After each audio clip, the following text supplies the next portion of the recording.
तो हेलो बच्चों, अब हम लोग स्टार्ट करने जा रहे हैं कॉम्प्लेक्स नंबर का इंट्रोडक्शन पार्ट को और अच्छे से समझने के लिए। हम लोगों ने हल्का सा आपको बताया है कि कॉम्प्लेक्स नंबर को हम लोग जेड से रिप्रेजेंट कर सकते हैं और पूरे सेट को, कॉम्प्लेक्स नंबर के पूरे सेट को हम लोग सी से रिप्रेजेंट करते हैं। ये हम लोगों ने देखा था।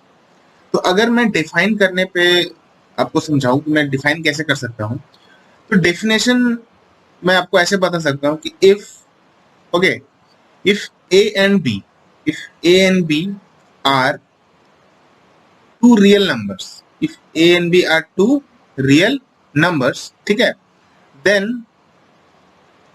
a number, अगर कोई एक नंबर है, ठीक है, then a number of the form, कौन सा फॉर्म मैंने आपको बताया था, a प्लस आई बी। क्या बोल रहा हूं मैं, कि अगर a और b रियल नंबर्स में है, ठीक है, तो अगर कोई एक नंबर है जो a प्लस आई बी का फॉर्म में, अगर हम लोग उसको लिख सकते हैं, ठीक है, then a number of the form a plus i b is called, तो ऐसे नंबर्स को हम लोग क्या बोलेंगे, इज कॉल्ड कॉम्प्लेक्स नंबर। देखो बहुत सारे बच्चों का ये था कि डिफाइन या डेफिनेशन आप मेरे को बताओ, तो चलो लो, ये हो गया आपका डेफिनेशन कॉम्प्लेक्स नंबर का। जैसे हम लोगों ने रियल नंबर्स को डिफाइन किया था, वैसे ये हमारा कॉम्प्लेक्स नंबर का डेफिनेशन है। क्या बोल रहा है कि अगर ए और बी दो पॉजिटिव रियल नंबर्स है, या रियल नंबर्स बोलो, पॉजिटिव नहीं बोल सकते हैं, तो नेगेटिव हो सकता है ना। तो ए और बी अगर हमारा दो रियल नंबर्स हैं, तो अगर ऐसे जितने भी नंबर्स हैं जो ए प्लस आई बी के फॉर्म में, ध्यान से देखो, जितने भी नंबर्स हैं जो ए प्लस आई बी के फॉर्म्स में लिखे जा सकते हैं, उन्हें हम कॉम्प्लेक्स नंबर बोलेंगे, ठीक है। If A and B are two real numbers, then a number of the form A plus IB is called complex number. Clear है? चलो, तो अगर मैं कुछ एग्जांपल्स आपको बताऊं, अगर मैं कुछ एग्जांपल्स देना चाहूं, तो आप एग्जांपल्स में क्या लिख सकते हो। अगर मैं बोलूं कि Z एक कॉम्प्लेक्स नंबर है 7 प्लस 2i, क्या ये कॉम्प्लेक्स नंबर है? यस, ये A प्लस आई बी के फॉर्म में है। अगर मैं बोलूं कि 1 प्लस आई, क्या ये कॉम्प्लेक्स नंबर है? यस, क्योंकि यहाँ पे ए का वैल्यू देखो 1 है और बी का वैल्यू यहाँ पे कुछ नहीं है, तो 1 ही है ना, आई इंटू 1 1, तो यहाँ पे बी का वैल्यू भी 1 है। अगर मैं बोलूं क्या क्या ये 2 कॉम्प्लेक्स नंबर है, तो आपका आंसर होना चाहिए यस। क्यों? इस 2 को मैं ऐसे लिख सकता हूँ कि 2 प्लस आई इंटू 0 लिख सकता हूँ। तो देखो यहाँ पे ए का वैल्यू क्या है, 2 है जो रियल नंबर में है, ये बी का वैल्यू क्या है, 0 जो कि रियल नंबर होता है, तो मैं इस 2 को भी a प्लस आई बी के फॉर्म में लिख सकता हूँ। क्या मैं इस सिंपल i को a प्लस आई बी के फॉर्म में लिख सकता हूँ?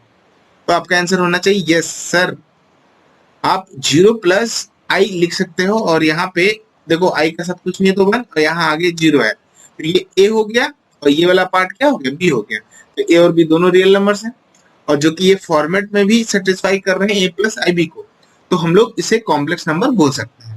तो ये हो गया कॉम्प्लेक्स नंबर का डेफिनेशन। अब मैंने आपको बताया था कि प्योरली रियल, प्योरली इमेजिनरी और क्या क्या सारे टर्म्स मैंने आपको बताया था ना, कि एक कॉम्प्लेक्स नंबर जब होता है, ठीक है बाबू, ध्यान से देखिए, जो जो मैं पढ़ा रहा हूँ ना बाबू, आप अच्छे से इसको कॉपी भी करते जाइएगा, ठीक है। तो कॉम्प्लेक्स नंबर में आपको मैंने 3 पार्ट बताया था। क्या? If real part of z, देखो एक कॉम्प्लेक्स नंबर जब होता है ना, z is equal to a plus i b में लिखता हूँ, ध्यान से देखो, z plus a plus i b, तो ये ए वाले पार्ट को मैं बोलता हूँ रियल पार्ट ऑफ जेड, ये भी ध्यान से समझिए। और इस पूरे बी वाले पार्ट को, इस सिर्फ बी वाले पार्ट को मैं imaginary part, that is I am Z बोलता हूँ, ठीक है, इमेजिनरी पार्ट ऑफ जेड। तो अगर बोल रहा है कि if imaginary part is equal, sorry, if real part of complex number, if real part मतलब ए का वैल्यू 0 हो जाए, that is a is equal to 0, तो आपके पास जो कॉम्प्लेक्स नंबर बचेगा वो बचेगा z is equal to i b. Z is equal to क्या बचेगा, आई बी। तो हम इसको बोलते हैं प्योरली इमेजिनरी, प्योरली इमेजिनरी, ठीक है।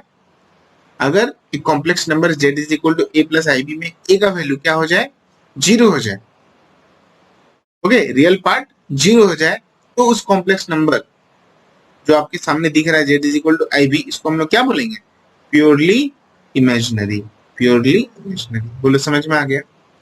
इसके बाद अगर मैं बात करूं कि if imaginary part of z is equal to 0, that is b is equal to 0, तो यहाँ पे आपके पास जो कॉम्प्लेक्स नंबर बचेगा, क्या बचेगा, then z is equal to क्या बचेगा, a, क्योंकि b 0 हो जाएगा, तो क्या बचेगा आपके पास, सिर्फ है। तो मैं इस कॉम्प्लेक्स नंबर को क्या बोलूंगा, प्योरली रियल, प्योरली रियल, ठीक है। मैं इस कॉम्प्लेक्स नंबर को क्या बोलूंगा, प्योरली रियल। और अगर ध्यान से देखिए third case, if real part of z is equal to zero and imaginary part of z is also equal to zero, ये जीरो है, ठीक है, तो जेड इज इक्वल टू क्या बचेगा, जीरो प्लस आई इंटू जीरो, मतलब जीरो, तो ये जेड क्या बचा, जीरो आ गया, ठीक है। तो ये तीनों केसेस मैंने आपको बताया। अब इसके बाद क्या पढ़ना है आपको, इसके बाद क्या पढ़ना है वो मैं आपको समझाता हूँ। एक टॉपिक है वो समझिए, आपको टॉपिक को हम लोग बोलते हैं इक्वलिटी या इक्वल ऑफ मैट्रिक्स या इक्वलिटी, ठीक है, ऑफ कॉम्प्लेक्स नंबर। मैट्रिसेस क्यों बोल रहा हूँ, एक्चुअली क्लास 12 में अभी ये पढ़ा रहा हूँ तो थोड़ा सा फ्लो में मैं निकल जा रहा हूँ, ठीक है, इधर उधर, ठीक है। So equality of a complex number का मतलब क्या है, अगर दो कॉम्प्लेक्स नंबर है z1 is equal to a1 plus i b1 and दूसरा कॉम्प्लेक्स नंबर है z2 is equal to a2 plus i b2, ठीक है। ध्यान से देखिए, अगर दो कॉम्प्लेक्स नंबर है आपके पास z1 is equal to a1 plus i b1 और एक कॉम्प्लेक्स नंबर है z2 is equal to a2 plus i b2, ध्यान से देखिए बोलो, ठीक है। तो अगर मैं बोलूं आपको, ठीक है, अगर मैं बोलूं कि दो कॉम्प्लेक्स नंबर को आपस में इक्वल करना है तो ये दोनों कॉम्प्लेक्स नंबर आपस में इक्वल कब, ये दोनों ही कॉम्प्लेक्स नंबर आपस में इक्वल कब होंगे, ये आपको समझना है यहाँ पे। तो मैं बोलूंगा इसके लिए कंडीशन आपको ये आप बता सकते हो, if z1 is equal to z2, अगर ये दोनों ही कॉम्प्लेक्स नंबर आपस में इक्वल हैं तो आप तभी ये पॉसिबल है, ये दोनों ही कॉम्प्लेक्स नंबर आपस में इक्वल तभी हो सकते हैं if z1 equal to z1 is equal to z2, ठीक है, व्हेन, ये कब हो सकता है, when a1 is equal to a2 होगा and b1 is equal to b2 होना चाहिए, ये दोनों ही कंडीशन को वो सेटिस्फाई करना आना चाहिए, ठीक है। तो ये कॉन्सेप्ट है कि दो कॉम्प्लेक्स नंबर आपस में कब इक्वल हो सकते हैं, जब इनका रियल पार्ट, अब देखो a1 इक्वल टू a2 का इसका मतलब क्या है कि रियल पार्ट इक्वल होना चाहिए, है ना, और ये इमेजिनरी पार्ट भी आपस में इक्वल होना चाहिए, आया समझ में। तो a1 इक्वल टू a2 होना चाहिए और b1 इक्वल टू b2 होना चाहिए, तो ये कॉन्सेप्ट है equality of a complex number. अब हम लोग देखेंगे, देखिए ये सारा जो मैं आपको पढ़ा रहा हूँ ना, ये सारा इंट्रोडक्शन का पार्ट है, ठीक है। तो अब हम लोग क्या देखने वाले हैं इसमें वो समझो। अब हम लोग देखेंगे operations on complex number, operations on complex number, क्या क्या ऑपरेशंस हम लोग को पढ़ना है या क्या क्या ऑपरेशंस हम लोग को पढ़ना है कॉम्प्लेक्स नंबर में, ठीक है। तो सबसे पहला है वो है एडिशन, ठीक है। इसके बाद जो हमें पढ़ना है दैट इज सब्ट्रैक्शन, आपको समझ में आ रही है ना। फिर हम लोग को पढ़ना है इसका मल्टीप्लिकेशन, मल्टीप्लिकेशन, फिर इसके बाद हम लोग को पढ़ना है इसका डिवीजन, ऐसा समझ में, इसका पढ़ना है डिवीजन।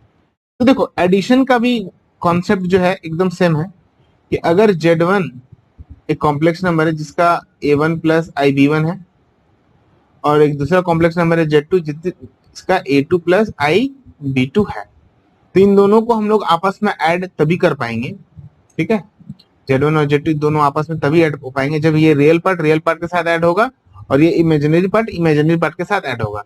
ये हो जाएगा a1 प्लस a2 जो रियल पार्ट हो गया और प्लस आई और नीचे में क्या लिखूंगा मैं b1 प्लस b2, ठीक है, समझ में आ रहा है। सेम सब्ट्रैक्शन का भी कॉन्सेप्ट है कि अगर मैं z1 माइनस z2 करूं, ठीक है, तो a1 a2 के साथ माइनस होगा, रियल पार्ट के साथ माइनस होगा और इमेजिनरी पार्ट के साथ माइनस होगा, ठीक है, ये सब्ट्रैक्शन का है, ठीक है। मल्टीप्लीकेशन का अगर मैं कॉन्सेप्ट बोलूं कि z1 और z2 को अगर मैं मल्टीप्लाई करना चाहूं क्या आएगा, ये हो जाएगा a1 प्लस आई b1 और ये हो जाएगा a2 plus i b2, multiply करेंगे अगर हम लोग तो हमें क्या ऑब्जर्वेशन जो मिलेगी वो हम लोग को समझना है, ठीक है। तो यहाँ पे अगर हम लोग मल्टीप्लाई करें तो देखो क्या आएगा, A1 A2, ठीक है। पहले मैंने इस A1 को A2 से मल्टीप्लाई किया, फिर इस A1 को मैं मल्टीप्लाई करूंगा IB2 के साथ, ये हो जाएगा IB2A1 प्लस, इसके बाद फिर ये IB1 मल्टीप्लाई होगा A2 के साथ, ये हो जाएगा IB1A2 प्लस, इसके बाद ये वाला पार्ट मल्टीप्लाई होगा इसके साथ। ध्यान से देखना क्या बोलना चाह रहा हूँ, ये I और I पहले मल्टीप्लाई होगा, ये हो जाएगा I², तो ये हो जाएगा -1, ये समझ में आ रही बात। इसके बाद ये हो जाएगा B1B2। देखो ये वाला पूरा पार्ट रियल है, ये पूरा पार्ट रियल है, और ये जो पार्ट लिखा हुआ है यहाँ पे जिसके साथ आई मल्टीप्लाइड, ये इमेजिनरी पार्ट देखा जाए तो, ठीक है। तो अगर मैं आपको बोलूं कि इसको आप अलग या सेपरेट करके लिखो या लिख के बताओ मेरे को, तो मेरे को क्या समझ में आया कि Z1 और Z2 को मल्टीप्लाई करने पे मेरे को आ रहा है A1A2, और एक आ रहा था -B1B2, ये रियल पार्ट में है, और प्लस आई अगर कॉमन ले लो तो ये हो जाएगा B1A2 और प्लस B2A1, ये हो गया मल्टीप्लीकेशन का कॉन्सेप्ट। सेम अगर मैं डिवीजन का बात करूं, अगर मैं डिवीजन का बात करूं, ठीक है, ध्यान से समझो, तो ये हो जाएगा Z1 बाई Z2। Z1 का क्या कॉन्सेप्ट है, A1 प्लस IB1, और यहाँ हो जाएगा A2 प्लस IB2। देखो इसके मैं आपको यहाँ पे हल्का सा बता रहा हूँ, इसका यहाँ पे ये जो कॉम्प्लेक्स नंबर इसका कॉन्जुगेट्स हम लोग मल्टीप्लाई करते हैं, ठीक है। जैसे हम लोगों ने रैशनलाइजिंग फैक्टर्स पढ़ा है, सेम कॉन्सेप्ट है यहाँ पे भी, कि हम लोग यहाँ पे जो वैल्यू है A2 प्लस IB2, हम लोग इसको मल्टीप्लाई करेंगे A2 माइनस IB2। तो यहाँ तक आप पहले यहाँ तक समझ लो, उसके बाद फिर हम लोग देखेंगे इसको मल्टीप्लाई करेंगे, तो ये हो जाएगा A1A2। इसके बाद देखो हो क्या रहा है, ये इसके साथ मल्टीप्लाई करूंगा तो रियल पार्ट आएगा, ये इसके साथ मल्टीप्लाई करूंगा तो भी रियल पार्ट आएगा, ठीक है। ये हो जाएगा प्लस B1B2, ये हो गया पूरा रियल पार्ट, प्लस आई कॉमन लेने पे देखो इसके साथ मल्टीप्लाई करूंगा, या मैं बोलूं B1A2 यहाँ हो जाएगा, और माइनस ये हो जाएगा B2A1। नीचे में देखो क्या आएगा, A प्लस बी और A माइनस बी का फॉर्मूला हो जाएगा, तो ये हो जाएगा A² माइनस, देखो I² भी मल्टीप्लाई होगा तो हो जाएगा प्लस, तो ये हो जाएगा B²। देखो ये वाला समझना है, ठीक है, ध्यान से। मैंने बोला A प्लस बी और A माइनस बी, ये हो गया A², तो A² तो मैंने लिख दिया, चलो ऐसे लिख दिया, ठीक है। ये B² कैसे हो गया, देखो प्लस माइनस, तो फॉर्मूला क्या है, एक्चुअली क्या है, A² माइनस B²। फॉर्मूला में बोल रहा है ये A² माइनस B², A का वैल्यू ठीक है, माइनस B का वैल्यू क्या है, IB2 है ना, सॉरी माइनस में लिख रहा हूँ, सॉरी, ये है फॉर्मूला में, ये B वाला जो टर्म है एक्चुअली क्या है, IB2 का होल स्क्वायर। देखो माइनस तो ठीक है, I का स्क्वायर हो जाएगा फिर से माइनस एक, और B2 का स्क्वायर, तो ये माइनस माइनस होता है प्लस, तो इस तरह से आपको समझना है, ठीक है। तो अगर मैं आपको बोलूं इस वाले पूरे पार्ट को आप सेपरेट करो रियल पार्ट और इमेजिनरी पार्ट में, तो आप कैसे सेपरेट कर सकते हो, सर आप बोलोगे कि सर A1 A2 यहाँ पर रियल है और B1 B2 आपको रियल है, और आप इसको सेपरेट कर लो A2 का स्क्वायर प्लस B2 का स्क्वायर के साथ प्लस I, अब ये पूरा imaginary part B1A2 minus B2A1 whole divided by A2 square plus B2 square. तो ये हो गया इन दोनों कॉम्प्लेक्स नंबर का डिवीजन का फॉर्मूला, ठीक है, ये समझ में आ गया। अब देखो क्या है कि कहीं कहीं पे आपको डिटेल में पढ़ना है तो आपको बताया जाएगा कि जो आपका एडिशन है, ठीक है, वो एडिशन जो है बहुत सारे टर्म, मतलब हम लोगों ने जो जूनियर क्लासेस में पढ़ा था, ठीक है, कि वो एसोसिएटिव होता है, एग्जिस्टेंस ऑफ आइडेंटिटी को फॉलो करता है, इनवर्स को फॉलो करता है, तो ये कहीं कहीं बुक्स में दिया हुआ है, आप चाहते तो पढ़ सकते हैं, ठीक है, इसमें कोई बड़ा इशू नहीं है, आप चाहेंगे तो आप पढ़ सकते हैं, नो डाउट।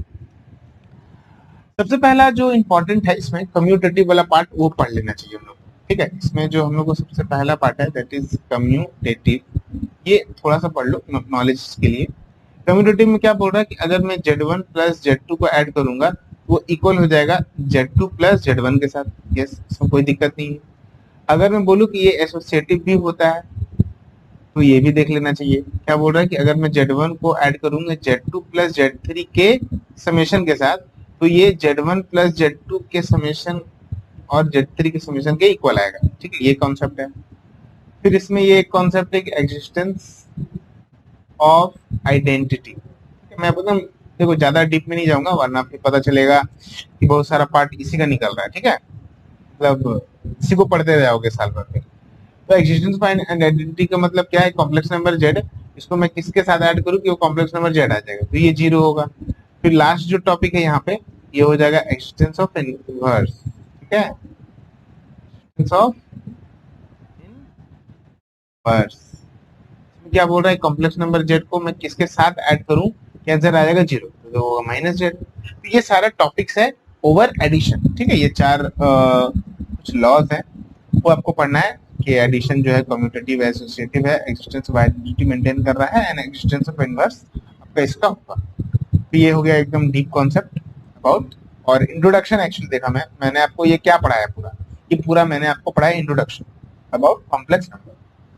तो ये आपको समझना है कि अगर कॉम्प्लेक्स नंबर आप जब पढ़ रहे हो तो ये डिटेल के साथ आप पढ़ो, ठीक है। कॉम्प्लेक्स नंबर क्या है, कैसे आया, फिर इसमें क्या क्या ऑपरेशन हम लोग लगा सकते हैं, इक्वलिटी ऑफ मैट्रिक्स वाला जो कॉन्सेप्ट बताया आपको वो आपको पढ़ना है, ठीक है। तो ये पूरा कहानी आपको समझना है। इसके बाद अब हम लोग आते हैं conjugate of a complex number, ठीक है।